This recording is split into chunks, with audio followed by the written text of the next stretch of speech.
গেলেকি নআলিত ভয়ংকৰ পথ দুৰ্ঘটনা।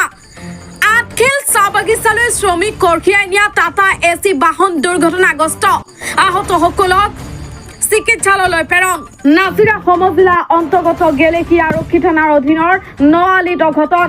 শুক্ৰবাৰে পুৱা হাতীপতি বাগিচাৰ পৰা গেলেকি আঠখেলৰ কোনো এখন ব্যক্তিগত চাহ বাগিচালৈ পাত তুলিবলৈ নিয়া S04BC 9838 নম্বৰৰ এখন টাটা এচি বাহন দুৰ্ঘটনাগ্ৰস্ত হোৱাৰ খবৰ পোৱা গৈছে।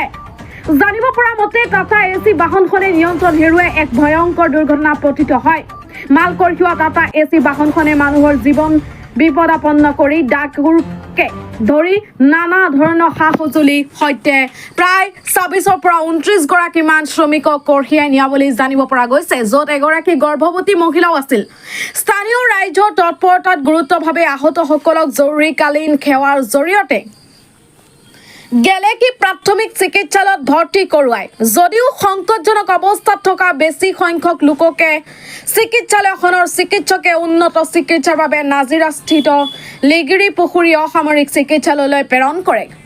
দুৰ্ঘটনাটো গুৰুতৰভাৱে আহতসকলৰ হাত ভৰি ভঙাৰ লগতে বহুজন শ্ৰমিকে বুকু আৰু মূৰতো আঘাত পাই আহত হয়। পৰৱৰ্তী সময়ত গেলেকি আৰক্ষী থানা ভাৰপ্ৰাপ্ত বিষয়াগৰাকীৰ নেতৃত্বত এটা আৰক্ষীৰ দল ঘটনাস্থলীত উপস্থিত হৈ তদন্ত আৰম্ভ কৰিছে। শিৱসাগৰৰ পৰা ফাৰহান লস্কৰৰ ৰিপৰ্ট, আছাম ৰিপৰ্টছ লাইভ।